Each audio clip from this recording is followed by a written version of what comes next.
This is my PC, my personal PC, the one I use for shopping on Amazon, gaming, editing the videos that you see on Kit Guru, the ones with my face in at any rate. At its heart we have a 12-core 24-thread AMD Threadripper. It's a 2920, but this PC started life with a 1920. Then when Threadripper 3000 came out, the 2000s were reduced in price, so I made a small shift to the 2000 series of Threadripper. The motherboard is a Gigabyte X399. Memory is by G-Skill, is Trident Z3200 because old Threadrippers don't do well on fast memory. Graphics are now RTX 2080. This certainly had a 1080 in at some point, might have even had a 980. Power supply is by Seasonic and it's from their Prime range. Reliability is absolutely crucial to me. I've got a load of storage. The case, as you can see, is the Phanteks Evolve X. Absolutely fabulous case. My liquid cooling on this PC, it's a complete mishmash. At the front we have a 360mm black ice rad. In the roof we have a rad by AlphaCool. The fans are a bit of a mix. Phanteks at the front and the top, but the one at the rear is from Noise Blocker. The pump reservoir unit, so it's an EKD5, but the reservoir itself is from Singularity in Australia. The CPU block is a Heatkiller 4 from watercool.de, and the block on the graphics card is from EK. The time has come for an upgrade. I was hoping to move to Threadripper 3000, but as we now know, Threadripper 5000 seems to be dead in the water. Discounted Threadripper 3000 seems unlikely. So I'm going to move to AM4 and Ryzen 9. My plan during the upgrade is to keep this PC intact. In the event of a problem, I want to be able to go back to it. So I need to take the graphics card out of this PC, transplant it to the new one. Even we journos suffer from a lack of GPUs, particularly GPUs that are going to be tied up for the rest of time. And that means I need my RTX 2080 out of this PC. As you can see, the snag is I've got hard tubing. So I'm going to drain it down. That's long overdue anyway, bit of maintenance. Switch that part of the loop to soft tubing, and I'm going to substitute in this RTX 2080 Super, which obviously is as close to a dead swap as we can get. And that means that this PC can continue to operate while the new PC is commissioned and tested, and then I can transfer over my main drive to the new PC and hopefully will cause the minimum of fuss and aggro in my life. RTX 2080 removed, and yes, the loop is in a bit of a state. No excuses here, lack of maintenance on my part. And that's the proof that it takes hours to do a 10-minute job. So the plan was to remove this liquid-cooled RTX 2080 from my PC and replace it with an air-cooled Gigabyte RTX 2080 Super. A straight swap. And then obviously I'd have to plumb across the gap as the GPU is no longer in the loop. No problem there. Except that this air-cooled graphics card is somewhat longer than this liquid cooled graphics card and also more beefy, which means that it clashes with the pump res that was at the front. So I've removed the Singularity EK pump res combo and my horrendous looking GPU and GPU block, air-cooled graphics card, and in place I have this EK100, i.e. 100mm long reservoir DDC pump res. As you can see, it's horizontal, so I've had to take care filling it to make sure that the feed to the pump was wet at all times, and indeed it is. Long story sideways, liquid cooled GPU removed from PC, air cooled graphics card has gone in. I could take the hard work approach of stripping down this block and giving it a good cleaning out, or I simply reach for these parts already on the shelf: EK Quantum Vector GPU block and backplate.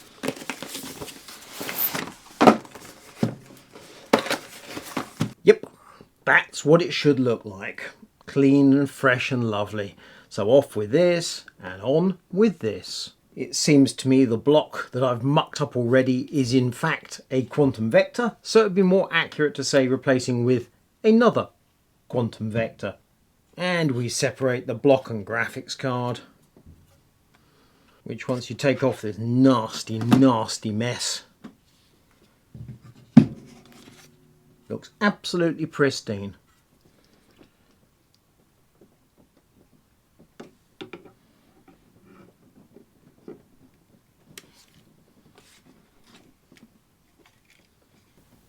spot on lining up.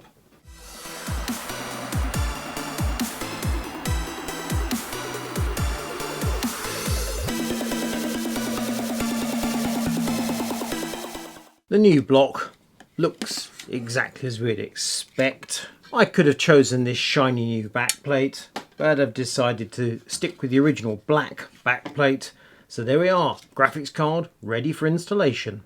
The hardware for my new PC consists at its heart of an MSI MPG X570S Carbon EKX motherboard, which is based on the MSI X570S Carbon Max. This comes with an EK monoblock and sits at the heart of a custom loop cooling system. The SSD is a 2TB Sabrent Rocket 4 Plus. That's the full speed PCI Express Gen 4 controller. Processor is an AMD Ryzen 9 3950X, 16 cores of Zen 3 goodness. Power supply is a Seasonic Prime Titanium 1300 watt, and the case is a Lian Li 011 Dynamic Evo. We love this case, it did fabulously well in my recent review. Memory is 32GB of G-Skill Trident Z Neo DDR4 3600. For the cooling system, we have an EK Quantum Kinetic FLT 240 pump reservoir unit. The CPU is cooled by a monoblock that is part of the MSI EK package with the motherboard. The GPU block, as you've seen, EK Quantum Vector, and we have two Alpha Cool 240mm radiators. One is a straight unit and the other is crossflow. The case fans are 9 Noctua A1225 PWM Chromax black swaps, and we have an EK Loop Connect to control half of those fans and also the RGB. The remaining fans are plugged directly to the motherboard. The tubing is EK ZMT, fittings are by AlphaCool, and the coolant is EK Cryofuel Solid White. I'm making two videos alongside each other here, and we've already posted my second look at the Lian Li 011 Dynamic Evo, and as you may have seen in that, after I built the system, I did some thermal testing because this combo of Ryzen 9 5950X and RTX 2080 with custom loop in this case is new to me. Shouldn't think many people have done it actually. My conclusions were that with the fan set to 1000 RPM, thermals were very nice. Enabling PBO meant thermals went up significantly on the processor. Increasing fan speed to 2000 RPM helped thermals, however the system got slightly noisy and it was crystal clear that there was room for improvement. So I've decided I'm going to install this 360mm radiator in the floor of the case, and I think I'll take the 240 out of the front, so I have a 240 in the roof, 360 in the floor. That means I have to drain the loop and take a look at this graphics card mount. Lian Li offers two positions of the graphics. This is low, there's also a high position, and if it will go up into that position nicely, clearing the memory and the monoblock and allow me to install the cooling, I can stick with the vertical GPU. So it's time to get to work, draining the system, pulling things apart and moving them around. Out with the bottom fan rack, complete with the 3 Noctua 120s, drain down the coolant, remove the front radiator, out with the graphics card, and then we can look at the Lian Li vertical GPU bracket. We remove a little plate, move the bracket up, and now we can raise the graphics card in the case. Install a 360mm radiator in the floor of the case with the 3 fans and reassemble the loop.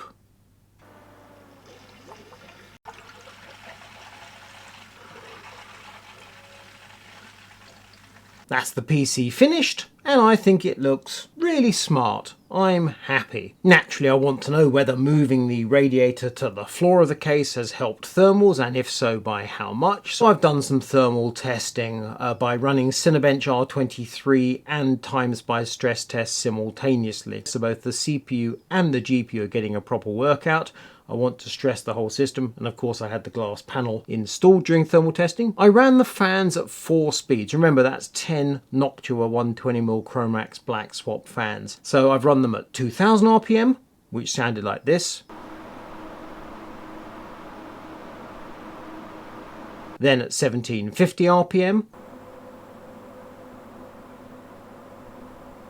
1500 RPM.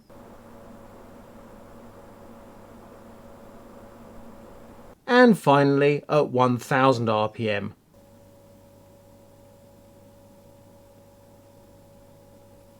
To my ears, 2000 RPM on all the fans was too noisy, 1750 and 1500 were okay, 1000 pretty much inaudible.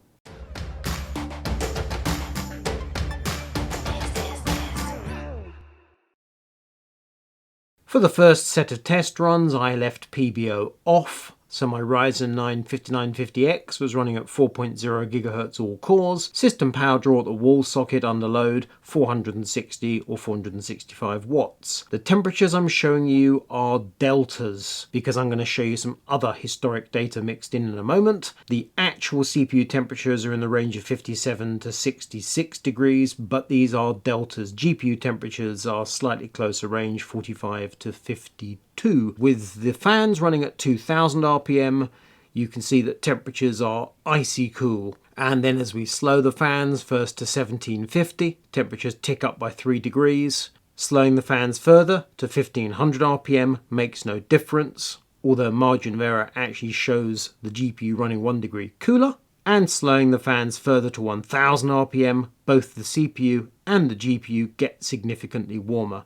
For the next test runs, I enabled PBO, so now the CPU is running at 4.35 GHz when it has sufficient cooling. Power draw at the wall socket jumped up by about 110 watts, it's now 570 watts in total. Again, we're looking at delta temperatures, however the true temps for the CPU 81 and 82 degrees, GPU in the range of 46 to 54. So we start with the fans at 2000 RPM, and we see now the CPU temp delta is 64 degrees. As I say, that equates to 81 Celsius. You can also see the GPU temperature is lovely and cool. Slowing the fans slightly to 1750 RPM effectively makes no difference whatsoever. And slowing the fans again to 1500 RPM, again the temperatures remain consistent. Interestingly, when I slowed the fans once more to 1000 RPM, the CPU temp remains solid, however, the clock speed dropped to 4.2 GHz. When Zen 3 is running around the 80 degrees Celsius mark, we expect to see a balancing of temperature, clock speed and power draw, and that's exactly what's happening here. The temperature is remaining consistent, the clock speed is pulling back because we don't have quite enough cooling to work with.